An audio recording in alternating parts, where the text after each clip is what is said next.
Shalom, selamat berjumpa pada program ini. Salam sejahtera buat GPJ Bethesda yang ada di Ciko Utara dan semua masyarakat Ciko Utara yang mendengar program ini. Hari-hari ini manusia sedang dibuat khawatir, bingung dengan keadaan, masalah, pergumulan yang sedang kita hadapi. Kekhawatiran tidak akan menyelesaikan atau menghasilkan sesuatu. Mengapa? Karena kekhawatiran hanya akan membuat kita makin panik. Sekali lagi, kekhawatiran hanya akan membuat kita makin panik sehingga kita tidak bisa mengambil keputusan yang baik. Orang kalau dalam keadaan panik, dia tidak akan menemukan keputusan yang baik karena dia sedang berada dalam keadaan panik. Yang kedua, kekhawatiran juga akan membuat kita menjadi orang-orang yang egois. Mengapa? Saya memberikan contoh, orang berbelanja masker secara berlebihan. Dia tidak mengingat bahwa orang lain juga membutuhkan, sehingga di pasar, di toko-toko sudah tidak tersedia masker. Kenapa? Karena diborong habis-habisan. Ini yang saya namakan adalah orang yang egois, hanya mementingkan diri sendiri. Yang ketiga, kekhawatiran hanya akan membuat sistem imunitas yang menurun, sehingga akibatnya kita bisa sakit. Kalau imunitas telah turun, maka kita mudah kena kepada stres, masalah yang begitu berat, sehingga kita jatuh sakit. Dan yang keempat, kekhawatiran hanya akan membuat celah buat iblis untuk membuat kita jauh daripada Tuhan. Iblis akan masuk dan membuat kita menjadi khawatir, tidak lagi percaya pada Tuhan, tidak lagi berserah kepada Tuhan. Sama seperti bangsa Israel ketika mereka keluar dari Mesir, maka mereka menggerutu soal makan dan minum. Mereka berkata, lebih baik kami mati di tanah Mesir daripada kami berada di padang gurun ini. Kekhawatiran hanya akan membuat celah buat iblis, membuat saya dan saudara jauh daripada Tuhan.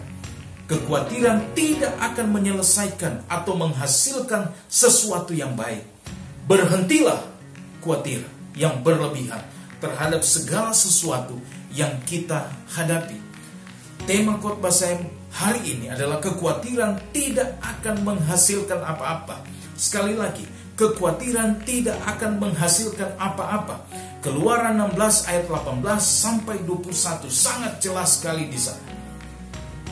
Bangsa Israel merasa khawatir dengan apa yang mereka sedang hadapi ketika keluar dari Mesir, dan mereka ada di dalam tuntunan Musa. Mereka dibawa untuk keluar dari Mesir. Mereka harus berjalan di padang gurun yang begitu panas. Kenapa mereka khawatir? Karena mereka tidak percaya. Yang pertama, mereka tidak percaya pada pemeliharaan Tuhan. Mereka tidak percaya pada pemeliharaan Tuhan.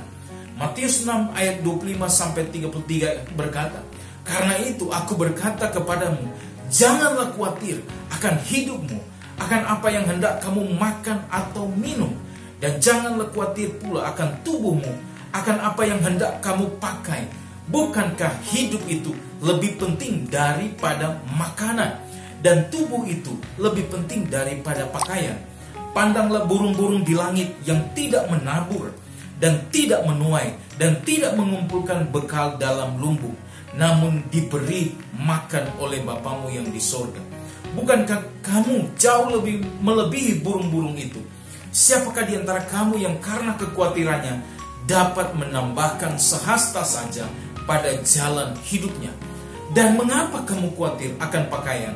Perhatikanlah bunga bakung di ladang yang tumbuh tanpa bekerja dan tanpa meminta. Namun aku berkata kepadamu, Salomo dalam segala kemegahannya pun tidak berpakaian seindah salah satu dari bunga itu.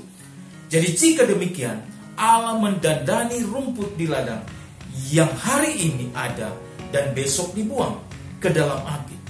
Oleh sebab itu, mengapa kita sampai tidak percaya pada pemeliharaan Tuhan? Apa yang kita takutkan?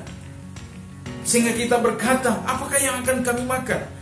Apakah yang akan kami minum? Apakah yang akan kami pakai? Alkitab berkata semua itu dicari bangsa-bangsa yang tidak mengenal Allah. Akan tetapi Bapamu, haleluya, akan tetapi Bapamu yang di sorga tahu bahwa kamu memerlukan semuanya itu. Amin. Oleh sebab itu, kita harus percaya pada janji Tuhan. Yang kedua, kenapa? Karena kekhawatiran masuk dalam kehidupan orang-orang Israel yang dibawa keluar. Karena mereka lebih mengandalkan kekuatan sendiri.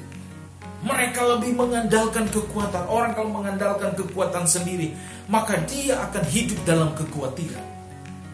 Dia akan hidup jauh daripada Tuhan. Dia tidak percaya sama Tuhan, karena dia lebih percaya pada kekuatannya sendiri.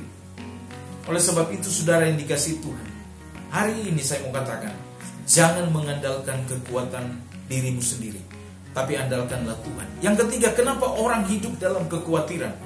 Karena kita lebih mencari hal-hal duniawi. Kita lebih mencari hal-hal yang menyenangkan tubuh kita, yang menyenangkan daging kita. Tapi kita lupa mencari hal-hal kerajaan surga. Firman Tuhan berkata, tetapi carilah dahulu kerajaan Allah dan kebenarannya, maka semuanya itu akan ditambahkan kepadamu. Sudahkah pada pagi hari engkau mencari Tuhan, bersekutu bersama dengan keluargamu? Sudahkah malam hari engkau bersekutu bersama keluargamu, mencari Tuhan, berdoa bersama-sama, datang kepada Tuhan? Sebab itu, janganlah kamu khawatir akan hari besok, karena hari besok mempunyai kesusahan sendiri. Kesusahan sehari cukuplah untuk sehari. Kata ditambahkan dalam bahasa aslinya adalah dilipat gandakan. Setiap kita pasti ingin diberkati. Setiap kita ingin dilipat gandakan apa? Kecintaan kita pada Tuhan. Kecintaan kita untuk bertumbuh, untuk bersama-sama datang pada Tuhan lewat persekutuan kita bersama dengan keluarga. Dan keinginan Tuhan untuk memberkati kita lebih besar daripada kerinduan kita untuk diberkati. Tetapi jika kita mau diberkati, maka hal pertama yang harus kita lakukan adalah mencari kerajaan Allah dan kebenarannya. Maka segala sesuatunya akan ditambahkan dalam hidup kita. Yang dimaksud dengan kerajaan Allah adalah Roma 14 ayat 17 berkata, sebab kerajaan Allah bukanlah soal makan dan minuman, tetapi soal kebenaran, damai sejahtera, dan sukacita oleh Roh Kudus. Kerajaan Allah bukanlah berbicara tentang pemenuhan atau kecukupan akan kebutuhan jasmani, tetapi kepenuhan akan soal kebenaran, damai sejahtera, dan sukacita. Semuanya itu adalah kekuatan bagi saya dan saudara. Pada waktu kita dipenuhi dengan semuanya itu, maka kekhawatiran tidak akan ada di dalam hidup kita. Yang ketiga, hidup kita banyak mengeluh daripada bersyukur. Mengapa orang khawatir? Karena banyak mengeluh. Perhatikan bangsa Israel, mereka banyak mengeluh.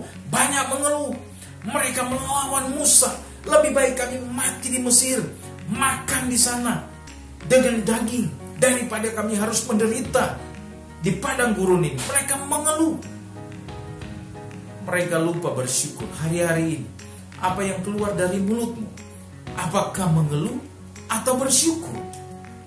Keluaran 16 ayat 2-3. Di padang gurun itu bersungut-sungutlah segenap jemaah Israel kepada Musa dan Harun, dan mereka berkata, kalau kami mati tadinya di tanah Mesir oleh tangan Tuhan, ketika kami duduk menghadapi kuali berisi daging dan makan roti sampai kenyang. Lihat, yang mereka pikirkan adalah soal perut mereka, soal kedagingan mereka. Mereka ingin hidup enak di Mesir. Orang yang hidup, yang tidak mau berserah pada Tuhan, dia mengalami kekhawatiran yang luar biasa soal makan dan minum. Seorang dokter ahli onkologi, ahli penyakit kanker, mengatakan bahwa di dalam diri setiap orang manusia terdapat sel-sel atau benih sel yang bisa berkembang menjadi liar, menjadi tidak beraturan, menjadi sesuatu yang ganas. Itulah namanya sel kanker. Dan dikatakan bahwa 90% unsur yang paling besar yang dapat memicu sel ini menjadi liar, yakni pada waktu orang tersebut mengalami stres. Pada waktu orang mengalami stres, 90% penyakit itu akan menggerogoti hidup kita. Pada waktu kita khawatir, maka penyakit akan masuk dalam hidup kita. Pada waktu kita takut, maka 90% penyakit akan menyerang tubuh kita. Sementara hanya 10% unsur yang dapat memicunya adalah karena makanan. Itu sebabnya Tuhan berpesan, jangan kamu khawatir akan hidupmu, akan hari esok.